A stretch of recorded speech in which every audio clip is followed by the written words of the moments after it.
Okay, you're live. Radhika, do you want to go into speaker view? I am.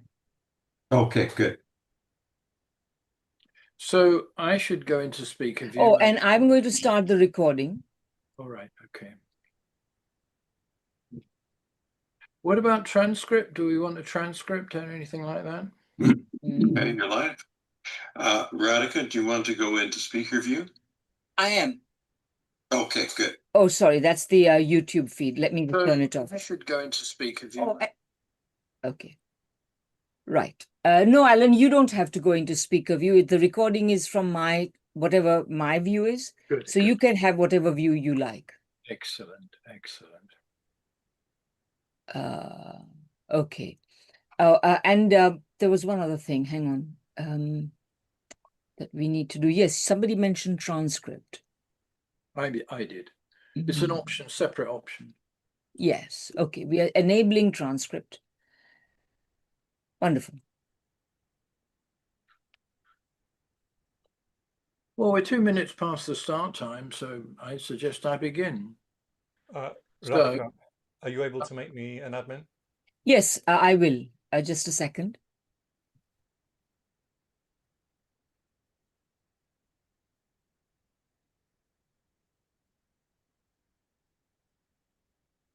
Okay. So are we go? Well, welcome to this webinar hosted by the International Manifesto Group. As our regular viewers will know, our focus is generally on the world stage, especially China, Russia, and the global south. However, today we are looking at events in a small island off the European coast called Britain, because of the world ramifications of recent events there. Now, local elections in England, which is one of the 4 nations that form part of the United so-called Kingdom, and the local elections in England under the devolved parliaments in Wales and Scotland, held on May 7th, turned into a verdict on the highly unpopular government of Keir Starmer, but also on the traditional governing party in the UK, the Conservatives. Thus, at stake is no less than the two-party system, which has dominated politics in the United Kingdom certainly since 1945, and some might say, with some justification, since 1678, when the Whig and Tory parties, forerunners of today's Liberals and Conservatives, were formed in the wake of the defeat of the English Revolution in 1660. Now, to set this in context, the UK holds elections every May, and there is a complicated cycle depending on the type of authority. So in the chat, after I finish this introduction, I'm going to post a link where those of you who want to know more can find out. As an approximate guide, in most municipal councils, a third of the councillors are elected every year. In addition, elections were held this year for all 32 London Borough Councils, for all metropolitan districts, which are basically the big cities, for 56 of the 161 district councils, and to make matters even more complicated, several districts and 5 London boroughs elect mayors directly, such as Hackney in the northeast of London, a traditional Labour bastion, which elected its first Green mayor. Also in 2026, elections were held for the Scottish and Welsh parliaments, which hold elections every 4 years. With about 3 million votes so far counted for 5,066 English councillors, this would have made 2026 a decisive year in any event. It was transformed, however, into a landmark in British politics because of the dramatic swings in the votes. Keir Starmer's Labour Party lost 1,200 seats and 13 councils. Yet the winners were not the Conservatives, who lost 500 seats and 13 councils. The Liberal Democratic Party gained 800 seats and 13 councils, while the Greens gained nearly 400 seats and 4 councils. The far-right, racist, repressive and militarist Reform Party were major winners, with gains of 1,443 seats and 13 councils. In Scotland, the Scottish National Party won 58 of the 129 seats in that parliament. while Labour tied with Reform at 17, the Greens at 15, and the Conservatives and Liberals trailing at 12 and 10 respectively. The Scottish National Party, otherwise known as the SNP, will face some challenging choices on who to ally with to form a government, but has already ruled out including Reform. In Wales, the left-leaning Nationalist Party Plaid Cymru, with 43 of 96 seats, are set to form a minority government, possibly with some sort of arrangement with other parties other than the Conservatives or Reform, who, the second of these, as a sign of the times perhaps, came in second in Wales at 34 seats. The scale of this change for both traditional UK parties at least exceeds anything seen in British politics since the 1945 Labour government. Now, local elections don't translate into national results directly, both because of the difference between local and national preoccupations and because of the first past the post voting system. But the potential scale of the results can be seen from a projection made by the right-wing polling company Rallings and Thrasher, which puts Reform top if a national election were held today and the proportions were the same, distributed as might be anticipated between seats, puts Reform top with 284 of the 326 seats required for majority. Labour would come in at 110, the Conservatives at 96, and the Liberal Democrats, sometimes abbreviated to Lib Dems, at 80. This may be a somewhat wild exaggeration, but it indicates that the UK's capitalist classes are facing a fundamental change in the way they control politics. It's a picture that has Britain's deep state, otherwise known as the establishment, salivating at the prospect of a right-wing victory unconstrained by tradition or the unions, but nervous about whether it can control them. Our panel today, which will assess these results, consists of Andrew Murray, Rashida Islam, Radhika Desai and Keith Bennett, and I will introduce them in that order. I've asked them to speak for 15 minutes or less to leave ample time for discussion, and we're aiming at an event of about 2 hours. Among the questions I hope we can address are: 1, is the UK party system over? 2, the causes of discontent, including the condition of the working class in England, with a nod to Engels, how we can fight the right, and what is the way forward to the left. As well as being live streamed, this webinar will be recorded and put up on YouTube in a couple of days. Please feel free to use the chat with normal respect for differences of opinion, of course, and if you have questions, be ready to ask them once the speakers are done by using the Zoom feature to raise your hand. Please do keep yourself muted while the event is in progress in order to avoid any unexpected or unanticipated interruptions. So without more ado, I'm going to pass to our first speaker, who is Andrew Murray. He is a former advisor to Jeremy Corbyn. He's the author of The Fall and Rise of the British Left and A New Labour Nightmare, The Return of the Awkward Squad, and he's parliamentary correspondent for the daily newspaper Morning Star. Over to you, Andrew. Well, thank you, Alan, and thank you to the International Manifesto team for the invitation to join in this webinar today. I think Alan, in his comprehensive introduction, has given you the headlines as to what happened on Thursday and a brief introduction to the complexities of local elections in Britain. Normally, these elections have no great national consequence. That has been the case in the past. Rather like the midterms in the United States, they generally see some manner of a rebuke to the incumbent government without really determining the likelihood of that government being re-elected or not at the next general election. So to that extent, traditionally, it has been fair to say that the local elections have been, if not much ado about nothing, they've been much ado about not anything very much, perhaps. But I think these elections are different, which is why it is welcome that we're having this discussion today. because they may go down in history as the moment that the 2 or possibly 2.5 party system that has, well, I now learn it goes back to 1672. So that's it's in any event very deep rooted, and in its present Labour and Tory binary really goes back more or less 100 years.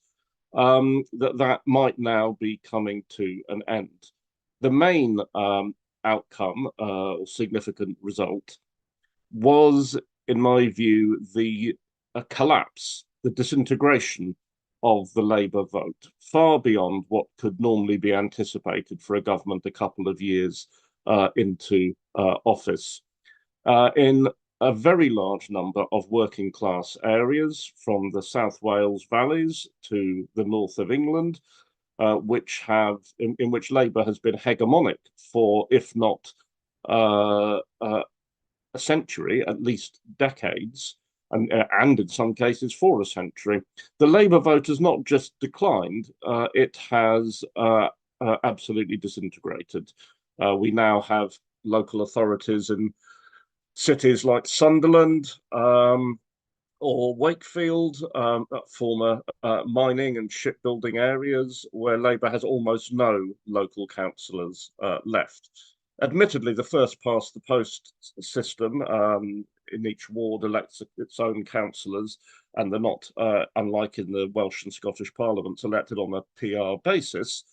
That has magnifies, hyper-articulates the margin of reform victory, but it is nevertheless very significant and comes against a background of the so-called Red Wall, those areas that have been traditionally Labour since at least the end of the Second World War, if not earlier, now being more likely to vote for the right, even when the right-wing party appears in the extreme xenophobic, chauvinistic, and yet still Thatcherite form of reform. There are other aspects to Labour's collapse on Thursday.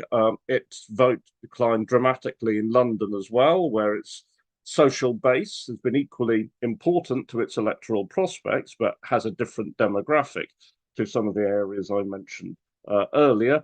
Nevertheless, perhaps if the London result was seen in isolation, where Labour retained 9 of the 21 boroughs it had before the election, that could be passed off as midterm blues. But even here, there are new features. It has not been mainly a swing from Labour to the Tories, but far more a swing from Labour to the Green Party. And this has to be seen as a recalibration of class politics in Britain, at the same time as we are now talking about, realistically, 5-party politics in England, with the Greens and Reform joining Labour, Tory and Liberal Democrat, and 6 parties in Scotland and Wales with the addition of the respective nationalists. And this is a system which the first past the post electoral system is not geared to cope with, and which could produce the most unpredictable results at the next general election. It is obviously easy and not incorrect to attribute this meltdown to the grotesque performance of the Starmer government over the last 2 years. It is interesting to note the centrality in this electoral rejection of the fact of Labour's alignment with the genocide against the Palestinian people, and that has been a major factor, particularly, but I would say not exclusively by any means, in areas with a large British Muslim population. But there are many other issues as well. The government's determination to stick to Treasury orthodoxy in its economic management, its consequential repeated attempts to find some way to attack welfare for one section or another of the population, its reluctance to take any radical measures, even when it would be immensely popular, say, in returning the water industry to public ownership. And although it is perhaps not a source of unpopularity, it's a source of great danger. its commitment to a rapid remilitarization of the economy, huge increases in military spending, which can only come at the expense of further attacks on British working people. So there is plenty to see, in Starmer's record, which could explain to a large extent this collapse in the vote. And it's certainly the case that even in sections which gave Starmer a very muted majority in terms of the votes in 2024, that even there people are feeling disappointed that there has not been the promised change. However, I think we have to look a bit deeper, at least for the purposes of this discussion, and not and say Labour's problems are not all down to Starmer. Firstly, the industrial context in which the Labour Party emerged and which to a significant extent sustained it throughout the 20th century has now been washed away. In many of those areas I referred to, it is most vivid in mining communities, former mining communities, but it applies with nuances elsewhere too. The connection between work, community, trade union and Labour Party has been shattered. It is no longer a nexus that really imposes any form of political or electoral logic on the minds of most people. That's a consequence of what's called the deindustrialization of Britain. Although realistically, manufacturing value in Britain has still remained relatively constant. It's just produced by vastly fewer, smaller number of workers that don't have the same relationship to the wider community around them, or their organizations don't. This has left a lot of those particular communities in poverty and feeling left behind, as the phrase goes. It's deprived them of a sense of purpose and dignity. To some extent, they don't believe that change is ever going to come to them, and they feel that others are profiting from the globalization of capitalism. Now, of course, this has been a social transformation. There's also new and rising sections of the working class, perhaps without the same embodied sense of it being a class for itself that the Labour movement had evolved over the years. But the Labour Party, and indeed no other political force, has managed to get the same organic relationship with the 21st century working class as it has gradually emerged.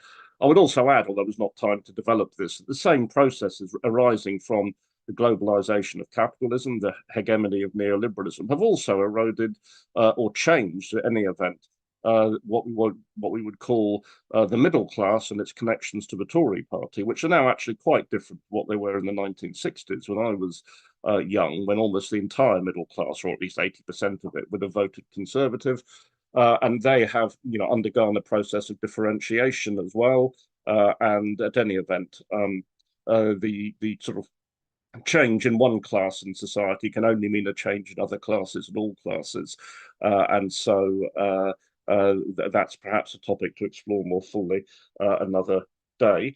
The specific problem for Labour, additionally arising from the last 40 years, is that the old programme of social democracy no longer has any purchase within the limits now set by neoliberalism. The old Keynesian ideas of, tax and spend, to put it crudely, strategic public ownership, full employment, maintenance of full employment, these are no longer things that actually a social democratic government can implement without contemplating a wider rupture with global capitalism and its prevailing norms in Britain, mediated very powerfully through the City of London. And that is a problem actually we discussed but never resolved within the context of the Corbyn period in Labour's leadership as to how we would deal with that pressure, but we acknowledged it was there. And if you're going to achieve even reforms that would have been quite mild by the standards of the 60s or 70s, you have to be prepared to act in a more radical way than would be required then. Anyway, that intellectually coherent social democratic programme is no longer so readily available. The new Labour substitute of milking the neoliberal system for the benefit of education and health blew up in 2008. And all the best brains of the Labour right wing, and that is not saying very much, have in the 18 years since failed to come up with any workable alternative for government, and that has now been exposed by the Starmer experience. So is the present party system over? It is definitely shifting radically. I would not be surprised if there was something of a drift back to the Labour and Conservative parties at the next general election relative to the results we saw last Thursday, because they are still the two parties that many people see as most plausibly able to form a government, other than Reform or the Greens. But that's 3 years away, and there's no point in going much deeper into it at the moment. The main threat is clearly Reform, and Alan has touched on aspects of its programme. It is, however, doing one thing which is vital for the ruling class. It is attracting working class support at the same time as significant middle class support, for want of a better term. It is not only registering the results I've already mentioned in the sort of in the Wiggins and the South Tyneside, it's also winning in Essex and Hampshire. So it's always been essential for the ruling class to have a party that can win working class support, where it otherwise the Conservative Party would never have won an election in the 20th century. Even at the height of Labour's hegemony, at least a third of workers tended to vote Tory, or not vote Labour anyway. Reform is now rebuilding that sort of coalition, which is essential for ruling class politics. I don't know whether we can say it is fascist, although I was talking to a Labour MP for professional purposes, I hasten to add, today, who said that in his area, in Yorkshire, there had been masses of Reform councillors elected on Thursday, two of whom he actually said were absolutely Nazis. And probably people voting for them don't really know that. They may not really care. Who knows? But that is what they were. Now, the traditional idea of fascism as being a response to the threat of proletarian revolution, which it was in the 20s and 30s, leads people to think, well, it can't be fascism now because there's no such threat at the moment. Alas, that's true, but there isn't. I think that's probably a complacency, because one shouldn't assume that the imminent threat of socialism is the only crisis for capitalism that can't be accommodated within democratic framework. The fact is, they've been trying to make neoliberalism work since 2008, both in Britain and elsewhere around the world, by one expedient after another, Macron or Starmer or Biden. None of it has worked. None of it has worked. And it may be that aspect of neoliberalism, those norms embedded in the international capitalism to a significant extent, can now only be sustained by a hard right authoritarianism in the major countries. So we also have the rise of the Greens. The rise of the Greens poses problems as well. If the future of the left in Britain is now to be expressed electorally through the Green Party, that is very, very different to what we have known. Unlike the Labour Party, which had some class roots, the Greens don't. Well, it's not in the working class. They are clearly getting working class support now in some areas. But where is our point of intervention? We could always say in the Labour Party, if the left and socialists can agitate in the unions, that could work through into changing the Labour Party. I mean, the record of that is very uneven, to be generous, but at least it was a plan. What is the plan for how we deal with the Greens? They are increasingly class-focused, but they are not class-rooted. And how do socialists relate to this if they are now going to become the major expression of left-wing politics? So I think we're in a tumultuous situation. I particularly think of its contradictions in relation, say, to Manchester. Now, Manchester is one of those where only a third of the council was up for election on Thursday, but it was every ward, one councillor in every 3-seat ward. On the basis of that, in Manchester City, the Greens would win Manchester Council if the same pattern is reproduced at the next two 1/3 elections. They held most of the wards, driving Labour out. Yet at the same time, in Manchester, the far right are more ascendant on the streets than I think in any other major city in Britain. The meetings I go to speak are often beset by fascists, often in alliance with Zionists and now Iranian monarchists, some sort of brew from hell. And there's regular harassing of the left at any public display in Manchester. So you have this contradiction, a city that is voting Green, and yet on the streets, the far right have got an ascendancy over the left, with the absence of the Labour movement as a sort of fighting part of the resistance, virtual absence, not complete.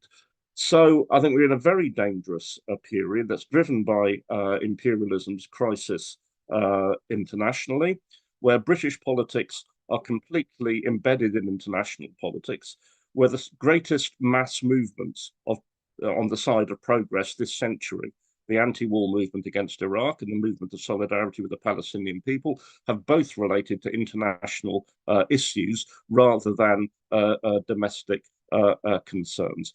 We're looking at a general election in 3 years' time, where the country will be divided between those whom the priority is the defeat of the Labour government, if it carries on at least on its present course, or the need to stop reform. Those two calculations may lead to the same place in Wales and possibly Scotland. They don't in much of England. It's not obvious how you reconcile those two imperatives. We cannot go on with the Labour government as it is at the moment, and yet stopping reform will seem to many to be the supervening priority. So those are the challenges for the left, and I hope these remarks have been useful in perhaps setting out the agenda. Andrew, I found that extremely useful. I was going to try and make a list of the points that you've raised that I wanted to draw attention to, and so many of them struck home, I'm unable to summarize what I've gained from this.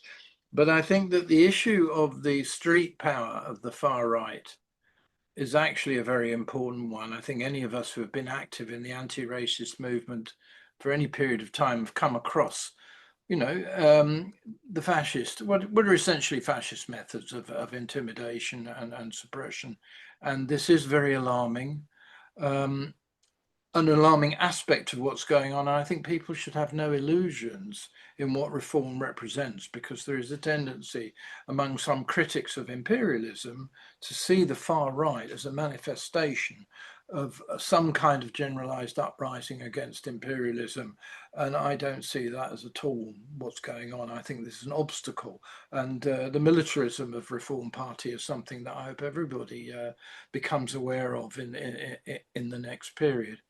Without more ado, I'm going to pass to Rashida. And I have to say that the only advice I have on my speaker's notes is that you're a street campaigner, but please inform us about anything you think is relevant to what you do. Oh, am I okay to speak? Yeah, you're live. Please go. Oh, okay, cool. Right. Thank you.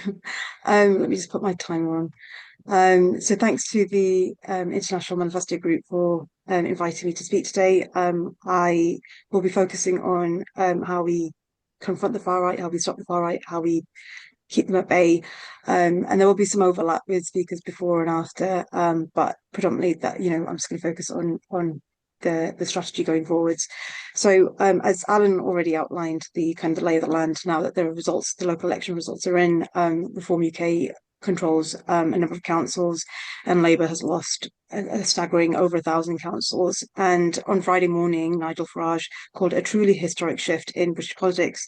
I disagree with that take. That's the narrative that's being touted around by mainstream media and obviously by the right, and even some people on the ground kind of making concessions to it. But I think it's important to look at the actual numbers. So Reform's vote share this week, projected national share, was 26%, and that was down from 31% last year.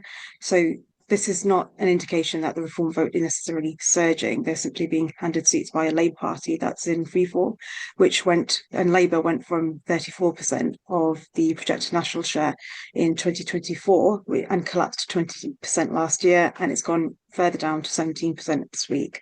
And the Greens went from 11% to 18%. So the picture I would take up from that anyway is that not that Britain is turning fascist, it's that, you know, that the typical ground for Labour is fragmenting, whilst reform hoovers up the wreckage on the right. So it demonstrates that what it means, I think, is that reform or the far right can be defeated, be it on the streets or electorally. And it's worth asking why reform peaked at 31% last year and why it's dropped to 26% this year. And I think that's the answer to that is the direct result of increased public consciousness about the threat of the far right. So consciousness that the coalition Together Alliance, or the Together Against the Far Right Alliance, they did more than anyone to build. And that shift drove voters towards more progressive parties such as the Greens, such as lefty independents backed by your party, all of whom threw their weight behind the March 28th coalition. And the scale of that mobilisation, which attracted celebrities, public figures, even MPs who'd kept their distance, all feeling the pull of something, you know, too large to ignore. So reform's falling vote share, I think, is the proof that organising works. We just have to build on it. And you know, part of the reason why we're here, I mean, Alan and Andrew, excuse me, explained in his speech was that the Labour's collapse, it has not been accidental. You know, it's failed to tackle the cost of living. It's failed to take on the far right instead of challenge them directly. It's made concessions on immigration in particular. Shabana Mahmood, the current Home Secretary, has delivered quite nasty policies targeting specifically immigrants. And obviously, and we can't ignore their failures on Gaza. So which has meant that long-standing support within Muslim communities in particular have meant that the vote within those communities has collapsed for Labour. So, and into that vacuum, therefore, steps reform, which is a well-funded operation, spending millions of pounds on these elections alone in service of big capital, stripping workers' rights, as we saw when they tried to take on teachers in the NEU, and using racism to obscure the fact that their programme makes working class people poorer. And that what we face here is, you know, it's not a local issue. It is part of a franchise. You know, Donald Trump's election as president has given the far right internationally a model. You know, that nativist, racist, sexist, and very pro-war politics that is now reshaping their institutions over there. And flanking Trump is Elon Musk, who has used Twitter to amplify far-right figures globally. He's explicitly supported and endorsed the fascist Tommy Robinson. He spoke at his demonstration last year in September and was even urging protesters to storm the Capitol. So Farage himself has dined at Mar-a-Lago. You know, there are just the traffic between the American and British and European far-right politics can't be ignored. It's just, you know, they're fighting for the same far-right project. It's just under different flags. And the far-right doesn't just organise, it manufactures lies. It takes real events and real tragedies and distorts them into weapons. So let's start with anti-Semitism, which we have to be clear, you know, very clear about. It must be condemned without equivocation and with no concessions whatsoever. The Golders Green attack on the 29th of April, in which 2 Jewish men were stabbed by a man targeting visibly Jewish people, you know, was anti-Semitic, and the Jewish community deserves our full solidarity. But what the right did with that was, you know, for example, Reform's Home Affairs spokesman, he linked the attack to asylum seekers crossing the Channel. He also claimed that Iranian men on small boats were almost certainly IRGC operatives. I mean, the attacker was a 45-year-old British national who had a long history of mental health issues. But these facts were irrelevant to the far right. What mattered was the target. And in the wake of that attack, you know, calls were made to ban pro-Palestinian marches. There is no link between the Golders Green attack and the Palestine movement. Using an anti-Semitic attack to suppress Palestinian solidarity, it's not fighting anti-Semitism, it's exploiting Jewish suffering. And additionally, a Muslim man was attacked by the attacker, and yet no word was made, no stories were narrated in the media by Farage, by Tommy Robinson about you know, the Muslim victim. So Islamophobia there was being whipped up. And then, of course, just moving quickly on to Zach Lansky, who is a Green Party leader and himself is Jewish, has also faced anti-Semitic abuse in the aftermath of that attack. And he has been depicted in very anti-Semitic caricatures in various media outlets. This has not been condemned by the self-styled, Jewish defenders like Nigel Farage and Tommy Robinson. They've said nothing about this. So, because for them, anti-Semitism is not the point; it's a weapon. And we saw the same plain bloc being used in Epsom down south, where a woman reported an assault near a nightclub, and the far right launched an online campaign without any evidence, claiming that asylum seekers responsible. Mobs attacked a hotel and I think a house as well. Police were assaulted. Surrey police confirmed that actually there was no evidence that an assault had taken place. So, this is the same machine that falsely portrayed the killer of 2 girls in Southport as Muslim in 2024.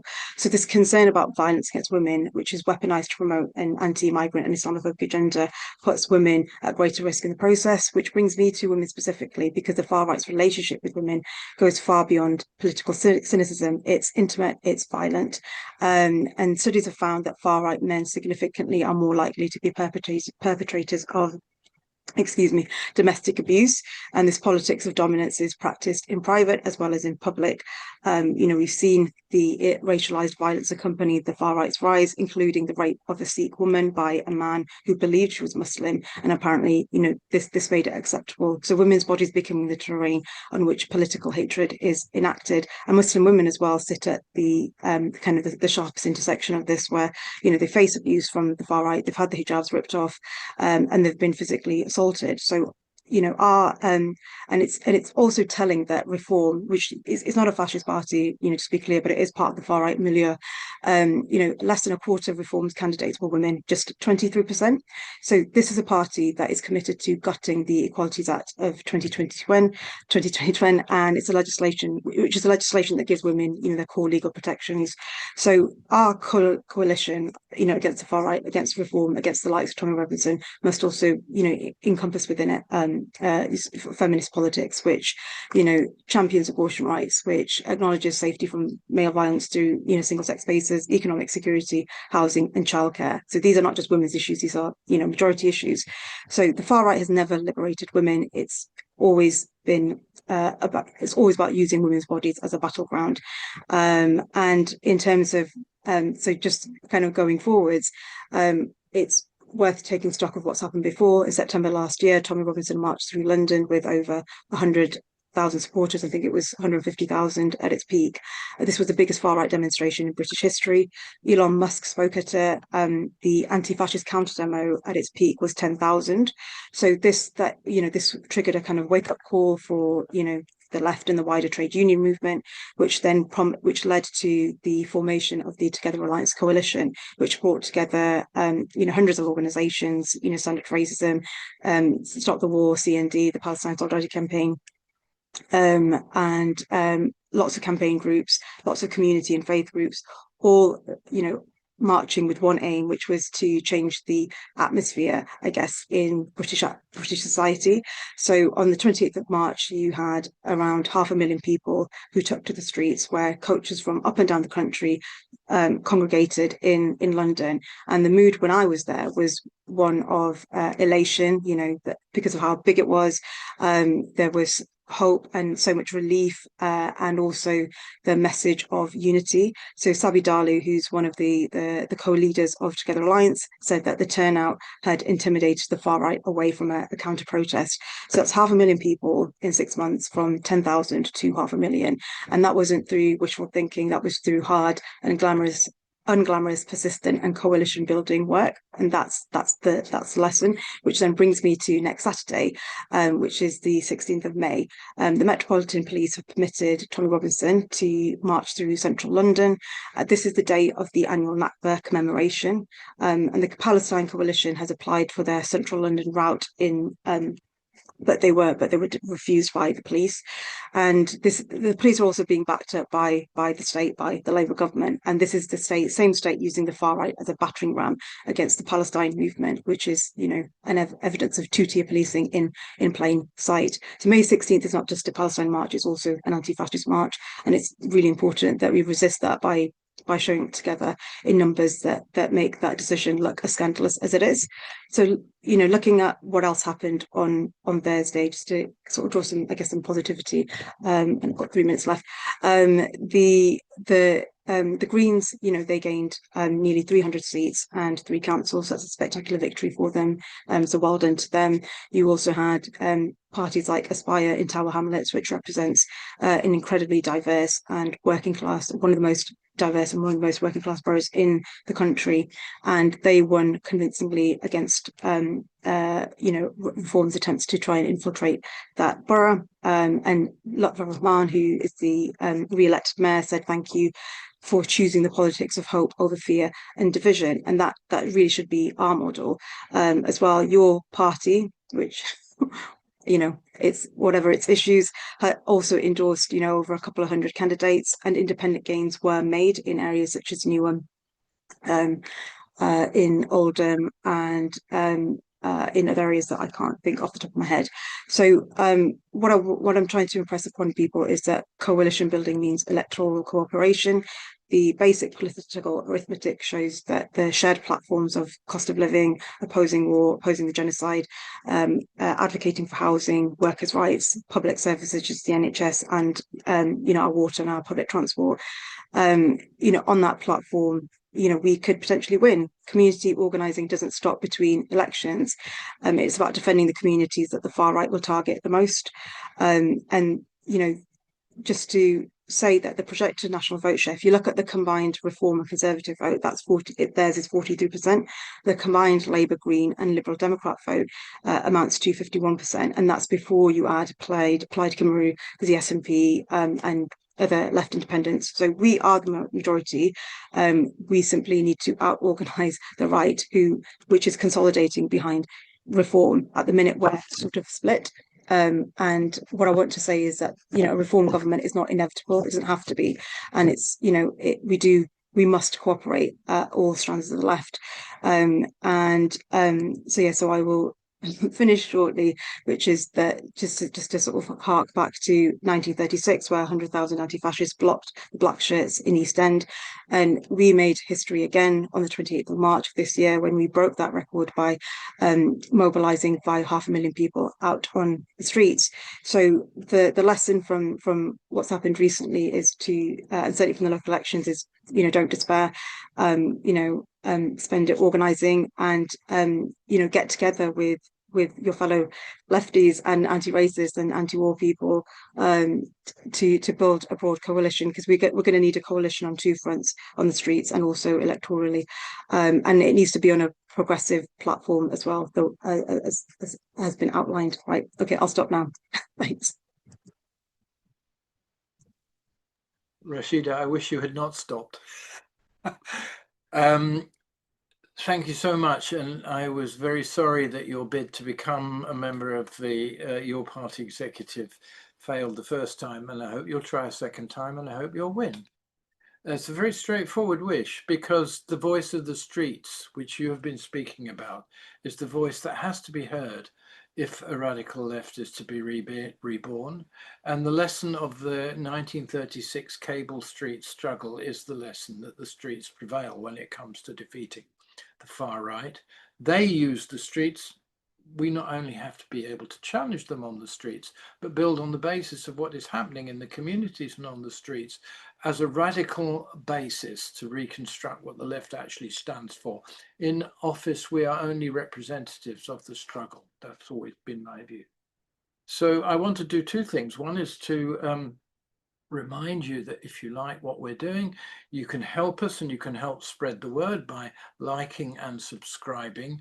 And the second is to say a couple of things about the Greens, so you know, sort of full confession. Radhika and I supported the campaign of Dimitri Lascaris to become the leader of the Canadian Green Party, which he was deprived of by a hair's breadth by a vicious campaign on exactly the same basis of accusing him, because of his anti-Zionism, of being anti-Semitic, which is nothing to do with what he really stands for.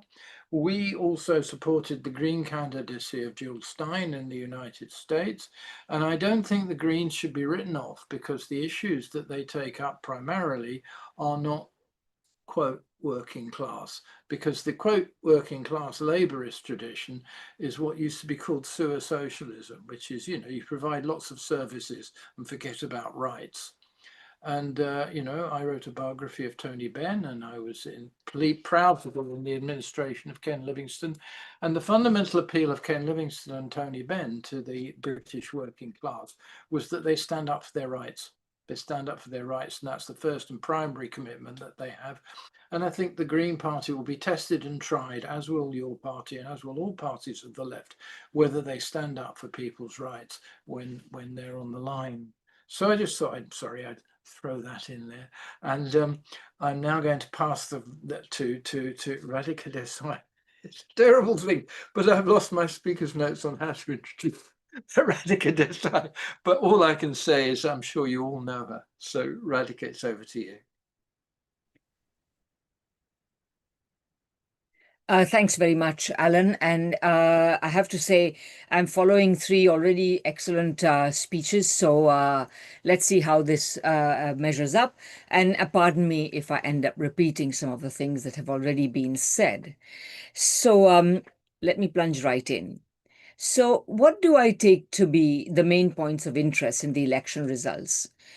Firstly, while the grip of the 2 main parties is what is grabbing, while the loss of the grip of the 2 main parties on politics is what is grabbing most attention, I think the collapse of the Labour vote is the most significant from the point of view of ordinary people.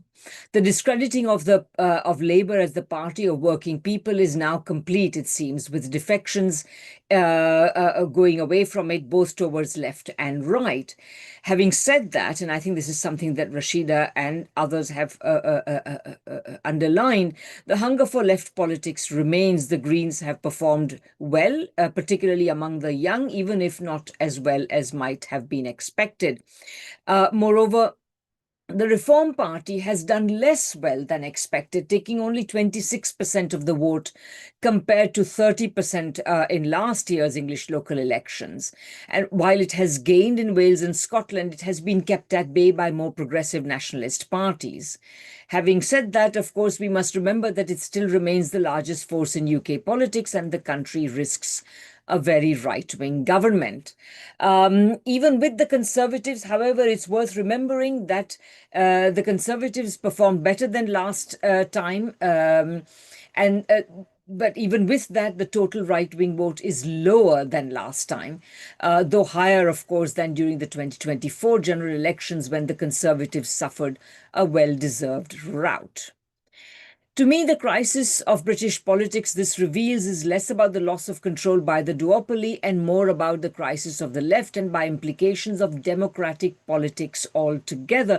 This is where the theme of fascism and authoritarianism comes in. For there would be no democracy without the emergence of the historic parties of the working class across the capitalist world. This crisis and that of capitalism itself has contributed to the current political crisis, and both cry out for some sort of socialist transition. Let me explain.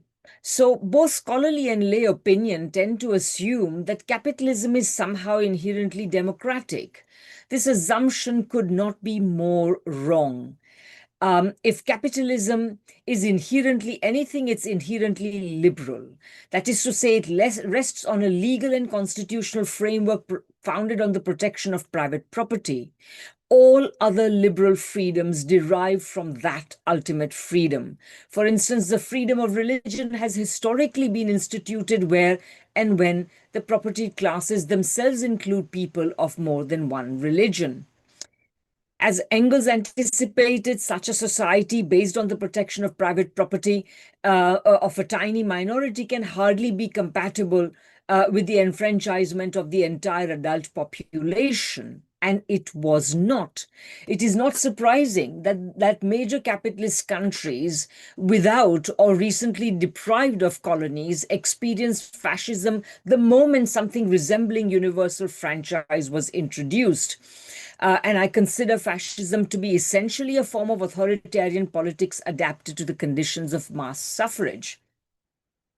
Capitalism has nevertheless been assumed to be inherently democratic for 2 main reasons. First, there is a popular confusion of the term liberal with the term democratic, as exemplified by often and widespread statements like Britain has a long democratic tradition. No, Britain became properly democratic in the sense of giving each person one vote and one vote only in the post-Second World War period, giving it a democratic tradition no longer than many third world countries that have managed to maintain a semblance thereof. What Britain has been for centuries is liberal. Secondly, there's the experience of the decades immediately following the Second World War, when democracy and capitalism seemed to work relatively well together. However, that seeming compatibility rested not on capitalism, but on the extremely substantial concessions that the ruling class had to make to the people in order to maintain capitalism after its greatest crisis to that date, the 30 Years' crisis of 1914 to 1945, that included 2 world wars, or shall we say, a single imperialist world war in 2 acts, and a Great Depression. Not only had capitalism been profoundly discredited for having caused these calamities, the example of actually existing socialism in the Soviet Union and Eastern Europe, soon to be followed by China and others, was not as unattractive as has been made out by neoliberal discourse in recent decades. So substantial were these concessions that a range of mainstream scholars could argue in the 1960s that a version of socialism had already been achieved. Then, that is to say, at that time, it was important to underline, as Marxist scholars did, that the underlying system remained capitalist. However, developments since that time make it arguably more important today to underline the extent of the socialistic concessions, particularly if we are to understand the crisis of liberal democratic politics and of capitalism itself since that time. Those developments arose out of a multifaceted economic crisis of that very underlying capitalist system. The stagflationist crisis of the 1970s should have been an opportunity to deepen the socialistic reforms. Precisely what the Benite left that Alan wrote a book about was groping towards. Instead, it became an opportunity for a re-energized capitalism represented by a renewed political right to assert themselves. Left resistance did not prove politically and intellectually strong enough, unfortunately, a point we can discuss further later. The result has been nearly 5 decades of neoliberalism. It's important in this context to understand that neoliberalism, contrary to its rhetoric of free markets and competition, is really about advancing the interests of capital, particularly the big, unproductive, financialized, predatory and speculative monopoly capital that bestride our economies. It is a capital that, as Marx had argued long ago, was well past its sell-by date. As such, neoliberalism has created a problem for democracy in at least 2 ways. In the first instance, increasing the freedom of capital from regulation and taxation, particularly amidst low investment and growth, has had to mean stagnant wages, declining working conditions, and inevitably, thanks to lower revenues for the government, cutbacks in public services and state support for ordinary people. Secondly, as Marx predicted in Volume 3 of Capital, once capital arrives at its monopoly phase, it has exhausted its historical usefulness, any historical progressiveness it may have had. It is no longer capable of keeping up a rate of investment, able to produce robust growth, and is no longer, and without growth, the Social Democratic Pact that enabled good wages and public services to working people is no longer possible. Worse, the tendency of monopoly capital towards financialization, the inevitable result of the refusal of productive investment, means a heightening of inequality to previously unheard of levels. And this, of course, has resulted in increasing social division and political division as well. So over nearly 5 decades of neoliberalism, these circumstances have undermined the legitimacy of ruling classes. It has undermined their hold over political processes. Though the damage has been mitigated through a series of expedients, I'm referring particularly to the British version of these expedients, to increase government revenues at least a little and to create at least some semblance of prosperity for the people. These expedients have included the sale of council houses and state-owned firms, the revenues from which were treated as current revenues to be spent on maintaining at least a diminished form of public services and so on. Receipts from North Sea oil, revenues from the earnings of the City of London and other financial sector earnings, particularly between the big bang of financial deregulation in the mid-1980s and Brexit. Rising property prices, low interest rates, and quantitative easing that kept up asset prices, and the private finance initiatives which kept large government expenditures off the book, leaving the bill to arrive only now, decades later. Today, and for the past decade and more, therefore, all these sources of revenue and income have been dried up. This is what explains the Starmer government's principal problem today, the problem that has put the historic party of the working class on its deathbed and threatens the party leader less than 2 years away from a landslide victory with removal. This has been clear in the particular pattern of Labour's difficulties. True to her new Labour legacy, the Chancellor has refused to tax the rich. At the same time, she has been forced to do a U-turn on every major attempt she has made to cut social spending. More borrowing from an already jittery market for UK gilts can only increase the already high cost of borrowing, which already stands, the repayment of interest payments already stand at about 10% of government spending.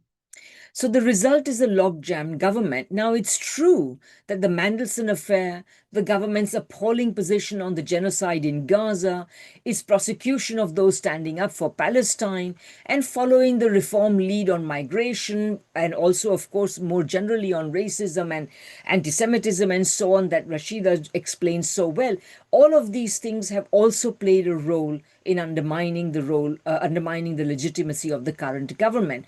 But the most systematic cause of the decline of the Labour Party, which is continuous with previous governments as well, is this dilemma that I'm talking about, the malaise of the Starmer government, and this will be the dilemma of the Starmer government and any other neoliberal government that can be formed, whether it is of the Labour Party, the Conservative Party, the Liberal Democratic, or the Reform Party. Forces of the left, whether green or independent, are neither at the same time neither politically marginalized or neither politically organized or intellectually armed for the immense task of taking on the power of British ruling classes. They do not seem to appreciate the extent to which they will have to question the prerogatives of capital, beginning with capital controls, and the resistance, possibly including that of armed forces, that they might face. In the interim, therefore, politics is bound to remain volatile, and I'm concluding my speech. Over the decades of neoliberalism, politics has been drained of democracy progressively. So voters have become more and more detached from parties. The era of generations of attachment to a given party are gone. Voters are shifting between parties, not only on the same side of the political spectrum, but also between different sides of the political spectrum. Parties are no longer means with which people can cohere into viable political blocs behind coherent visions and control their governments. Political leaders, thirdly, are no longer creatures of parties. More and more of them come to politics from other professions and claim to rule on a technocratic rather than political foundation or basis. Of course, technocracy is usually a euphemism for subservience to the corporate interest. Starmer is a case in point. He's well known to never hang out with other MPs, not to have friends with other MPs. He really doesn't have very much to do with the Labour Party as such. The leaderships, moreover, of both major parties also come from the professional managerial class and less from the social base of either of the major parties. Further, rather than the energy and enthusiasm of party activists, parties and election campaigns run on the fuel of money and the media time it can buy. All of this larger political malaise has resulted in a misdirection of politics away from the core problems of the economy, of the declining capitalist economy, of the increasing inability of the British government to raise revenues in a way that they find acceptable, that is by not taxing the rich, etc. So all of this is leading to a massive misdirection of politics away from real problems and onto false problems. Because, of course, confronting the real problem would mean essentially admitting that socialism has to be considered as an alternative. The biggest example of this sort of misdirection is, of course, Brexit. Brexit was the entire Brexit fiasco, I should say, was never really about whether Britain should be in the EU or out of it. It was always about the problems that neoliberalism had created, but these problems could not be maintained. To these, we will now add new forms of misdirection, which include racism, war, anti-immigrant politics, which are, of course, part of racism, and, of course, the bogey of anti-Semitism.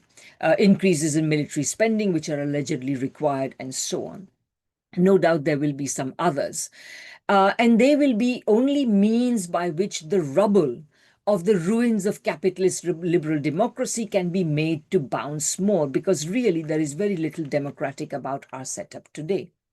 Lastly, and most importantly, what we are facing is the demise of the only historic party to have been born outside Parliament, that is to have an origin outside of the elites, and been devised as a political lever through which working people could enter Parliament and seek at least to control the state, control the government, even if it did this job for the most part rather badly. Nothing is more urgent at this time of crisis than to devise another such instrument, this time better equipped politically and intellectually to carry out the urgent task of organizing British society, its working people, and its material foundations on the basis of productivity, equality, and sustainability. Thank you. Thank you, Retika. And of the many things you've reminded us, I think two of the takeaways must be that, as Clausewitz said, war is the continuation of politics by other means. But as you have reminded us many times, politics is the continuation of economics by other means. And that under everything that's going on is that the economic model on which the Labour movement and the Labour Party and the Social Democratic parties of Europe have attempted to maintain themselves in power as a result of neoliberalism is ended. And what's happening is the collapse of an economic model. And one of the things the left had to do is to combine the battle on the streets with the battle for policy, and to devise real policies that actually can reverse the economic condition of the working class in England, to which the communist movement has referred ever since Engels first wrote the pamphlet of that name. And it's absolutely possible to do. It's crazy that with the state of development of the productive forces now in our hands, that this cannot be done. Let us take that in our hands. The second final point that I will make before calling on Keith to sum up is that whatever happens with reform, there will be a reckoning. They've never been tested. They've never been tried. They've only been a voice that cries for people who have no other place to go. Come and join us. When it comes to governing and running, that's a very different matter. Let's see what happens in Essex, where I spent much of my life, where Reform have taken power and are saying, we are going to reduce council tax. Exactly what are they going to cut that working people need in order to reduce council tax? That's the sort of test that Reform are now going to face.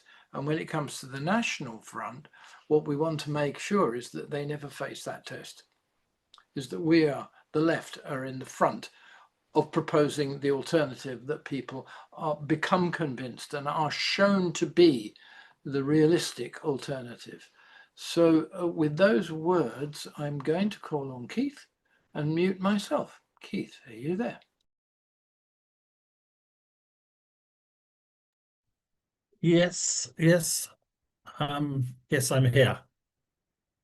Thank you very much, Alan, and thank you to all the preceding speakers who've given me the invidious task of following them, and as Radhika said, possibly with some repetition, but hopefully not entirely. Now, Chinese President Xi Jinping often says that we are currently experiencing changes unseen in a century. When he advanced this proposition, I somehow doubt that local elections in England and the devolved parliaments in Scotland and Wales were uppermost in his mind. Nevertheless, his formulation fits rather perfectly.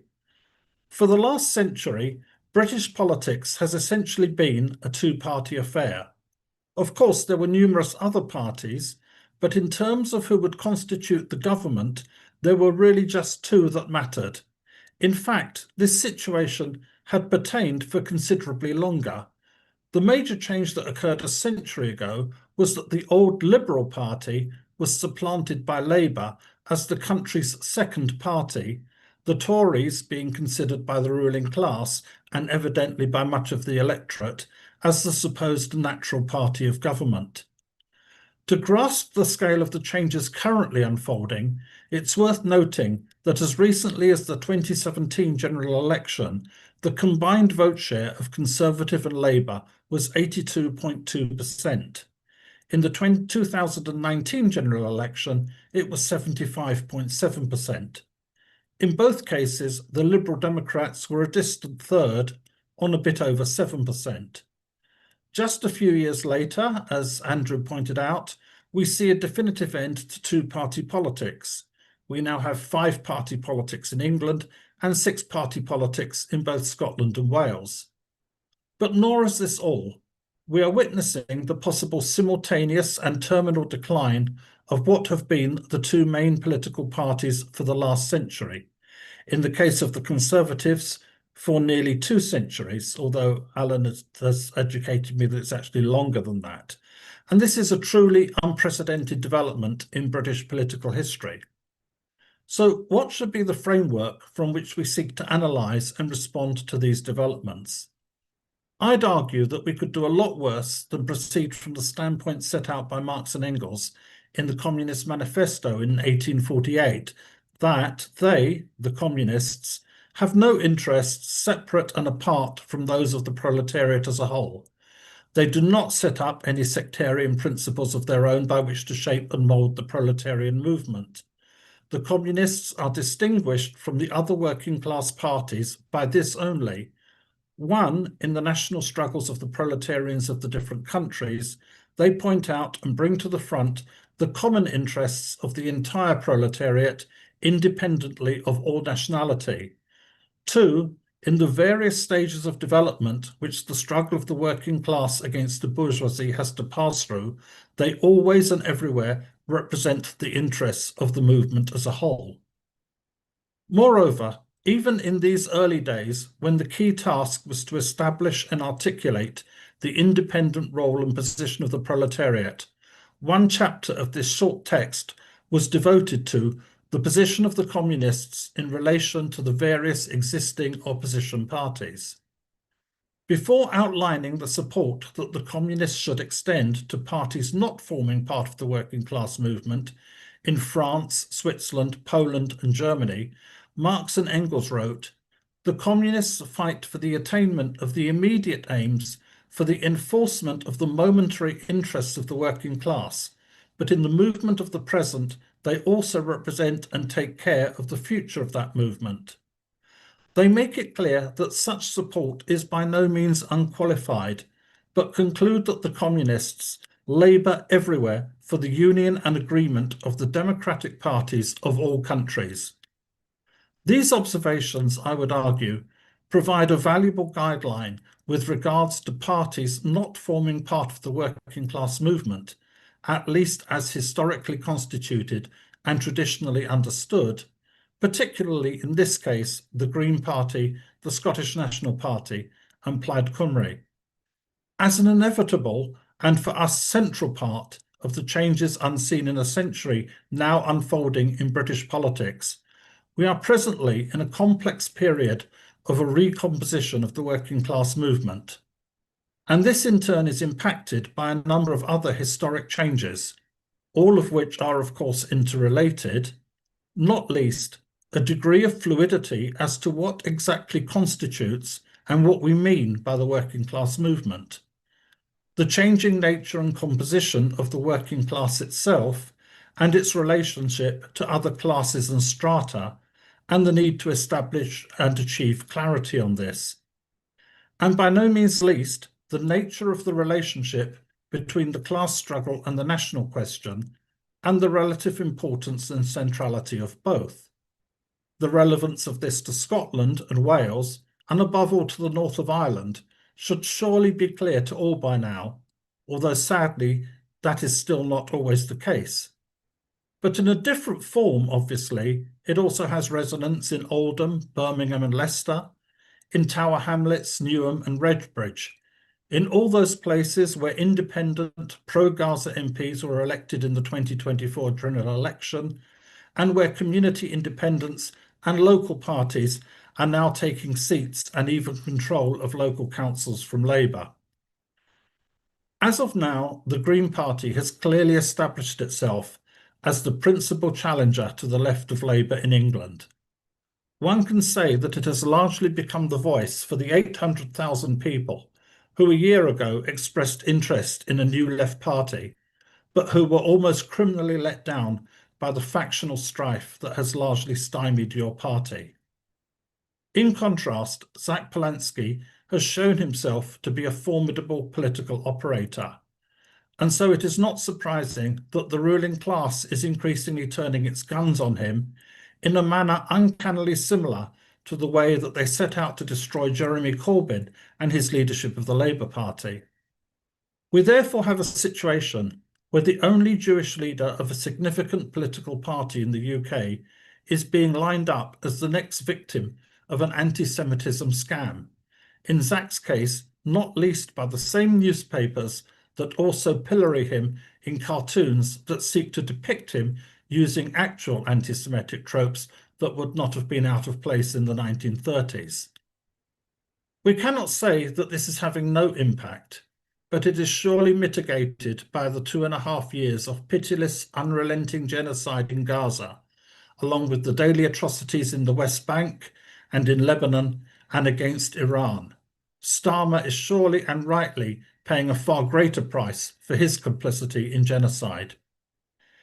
It is hopefully not to have illusions in the Green Party or any excessive confidence with regard to their possible future trajectory to say that at the present time the left needs to overcome any residual sectarianism towards the Greens.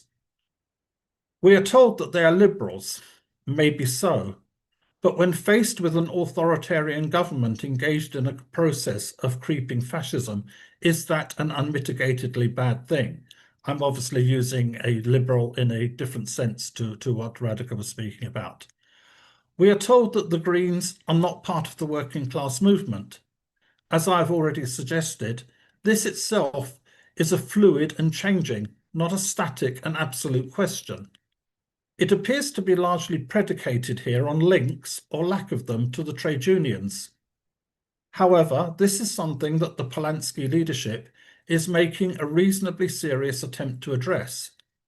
Besides, the more salient question is surely why do so many of the trade unions, who are supposed to represent the working class, stick with this anti-working class Labour government, or Lino government, Labour in name only?